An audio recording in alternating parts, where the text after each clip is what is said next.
Hello everyone and welcome to Knit Grit. My name is Cody and I had a very bad cold this week, so that's why I wasn't able to post like I usually do. I actually am still dealing with some congestion. Don't worry, it's not corona or anything like that. I had tests done just to make sure, but I did end up making, if you've been following my TikTok and my Instagram, I've been talking to a couple people on there about what I should be doing for this pattern, but I've been posting some really cute Valentine's Day themed slouchy beanies, which is basically just kind of a modification of my popcorn slouch, except I do it on a across 10 stitches instead of, I think I did 9 for the popcorn slouch.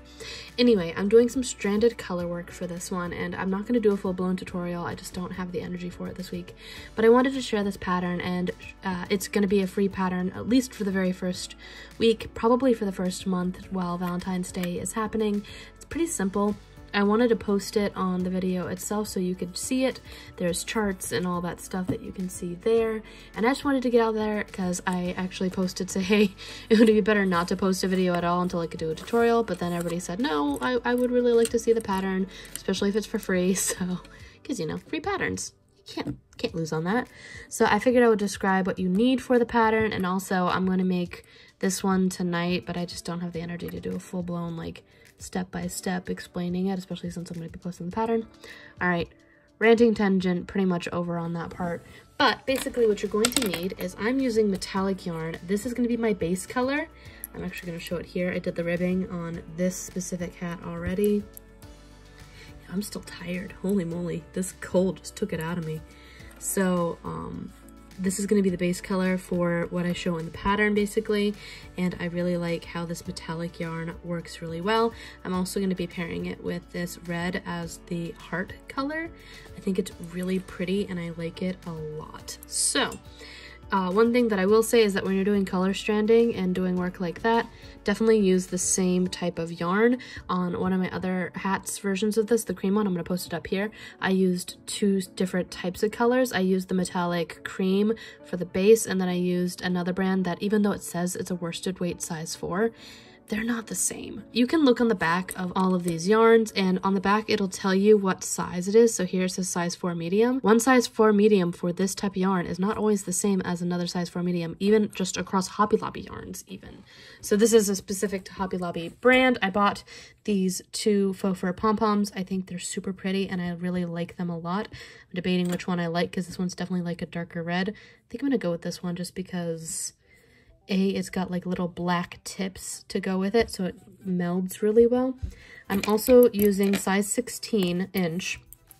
They're size 8, but they're 16 inch metal needles. I think these are Bates. I'll put a link down below if you want to find them down there. I'll also link to the Hobby Lobby brand. And for the decreasing part, I always size down when I'm switching off from my points here when I go to double pointeds. So these are a size 7 clover double pointed needle. I'm just using bamboo ones because I find that when I get down to less stitches, it looks a lot better when I can keep my stitches on my wooden needles. They stick better on here and I like that a lot more. I'm also going to be using a darning needle, and I'm also going to be using some scissors. These are my unicorn ones. I think I bought these at Hobby Lobby, but I also have a link down below for those if you're interested in finding them on Amazon. All affiliate links down below, just to be completely transparent, but it does help to go towards the channel, and I actually just pretty much get more yarn with it. Alright, so I have a little thing where I show where I'm going halfway through this, and I'm probably going to pop over there.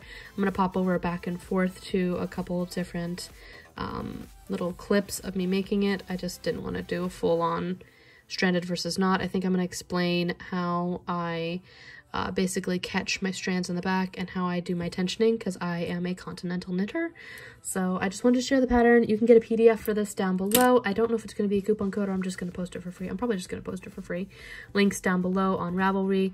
I am going to be posting it on Kindle as well, but that will probably be a paid for one because I haven't figured out how to put things on there for free yet.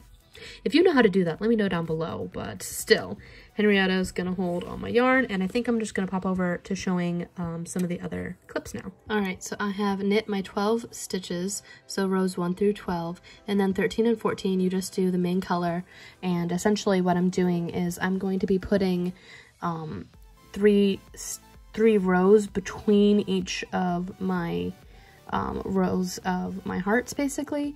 So I'm now on the 3rd row and I'm going to do a space between. So I'm going to do 2 spaces on the very first, and then there'll be another row that I do between the next repetition essentially. I hope that makes sense. Again, charts and everything down below. I hope that also is clear. What I'm going to do here is we're going to take my first stitch right here. So this is the first one that I'm going to do the alternate color. I'm actually going to leave a nice long tail because I use that for sewing. I'm going to pop that on, and then I just kind of grab it like that, and then I go over. So now I do something kind of funky. I wanted to show how I hold my yarn, and if you're interested in a future video where I explain it further, I just wanted to show how I hold my yarn before I go into it.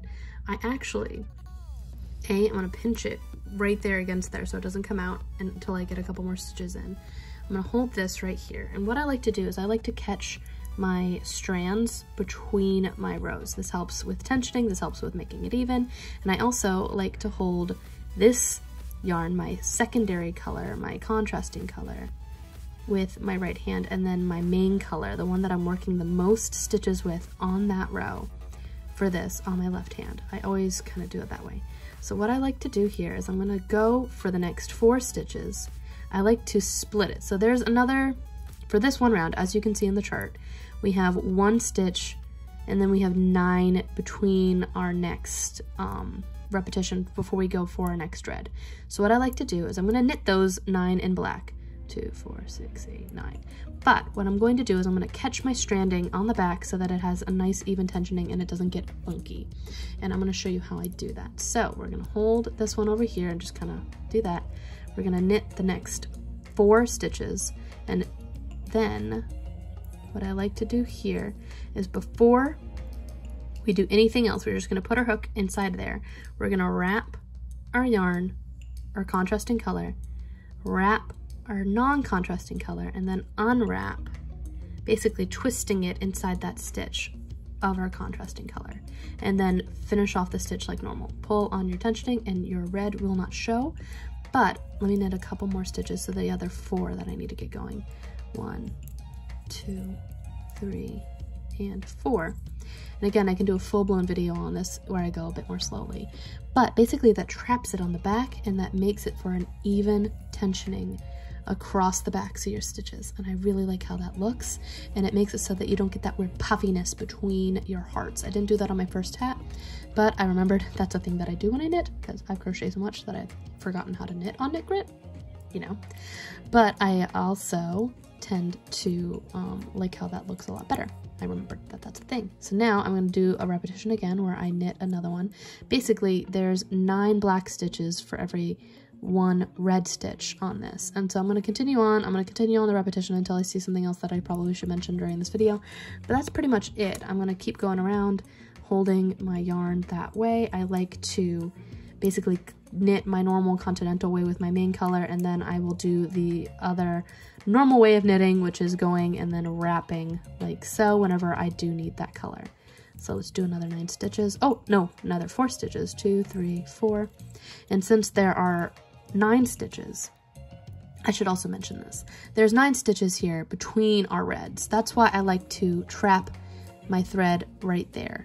But say you only have 5 stitches between each repetition, you don't really need to do that. I only do that when I have more than 5 stitches between my colors. Then I always split it evenly between those colors. So say I only have 7 stitches, I would go right here on the middle stitch between those 7. So I would do 3, trap, do 3. Kind of like that. And also I try not to overlap them between the rows. So if this happened to line up right over where this was, I would do like right here and have it off-centered. I hope that makes sense. I can do a full-blown video where I talk about it, but basically I wanted to make it so you guys could have a free pattern, and I really think this is cute. So I'm going to continue on and I'll show you what this ends up looking like once I'm done. Alright, so this is what I was talking about. I'm now to the point where I am knitting 5 black and then knitting 5 in the red. So what I'm going to do here is I'm going to actually just show how I do this. So I'm going to knit these 5 stitches. There's no grabbing onto the strands and trying to make them equal because there's no more than 5 stitches between them. I'm going to knit to here. This is what I'm doing here. And now I'm holding my yarn not very well, but with the other hand, I'm terrible at knitting the traditional way. And I am wrapping with my right hand and going that way. That way it's just nice and seamless. And now I don't have to keep dropping my yarn. I have more even tensioning doing it this way, and it looks a lot better. And so now we're gonna go back to our black. I also switch which hands I'm doing this with. Once I get to the point where I'm doing more red than black, I actually switch so that my red is doing with my right hand and the black is doing with my left hand. That way it's just easier that way. So again, I'm going to continue on and show you more of this as I think about it. Okay, so I just wanted to clarify real quick because I feel like it wasn't clear in the earlier part of the video. So I knit 2 basically here, and now I knit 1 round, and then I'm going to knit another 2 rounds on top of that, but this is going to start the next repetition basically. So this is the end of our first repetition. I knit around twice, did my chart, and then I knit around 1 more time to kind of close off that chart, and now I'm going to knit around another 2 more times after this, do my second chart, and then knit around 1 more time. Hopefully that is a bit more clear. Look at how perfect those hearts are. I love doing this technique where I catch my floats. It looks so much better, and I am also very happy with the choice of using the same exact brand, same kind of like line of yarn for this. I'm losing my voice again. All right, so it's the next day and I fell asleep last night because I'm still pretty sick, but I still want to show this. So sorry for my croupy voice, but basically I have done the 2 separate charts, and the first one was here. I did my first 5 stitches of what my next repetition will be. Basically I've done my first chart, second chart, and we're going to go back to the first chart again. And the way that I wanted it to work was that I wanted the center 3 stitches between our hearts to line up with the other side's center of the heart. So this is the tip of the heart, and I wanted them to kind of line up that way. So now I'm going to have that red stitch be right here, essentially. So I'm going to go finish that, and then I'll probably do some decreasing, and then I'll show you how I do the pom-pom. All right, so this is pretty much done. I'm very happy with how this turned out. It is a very loud hat, especially with all the metallic sparkles throughout it. I really like how it turned out, and it gets even louder when I add the pom-pom. So now that I have my pom-pom again, I'm going to be adding it onto the top of this hat. And what I like to do is I'm going to take a crochet hook right here.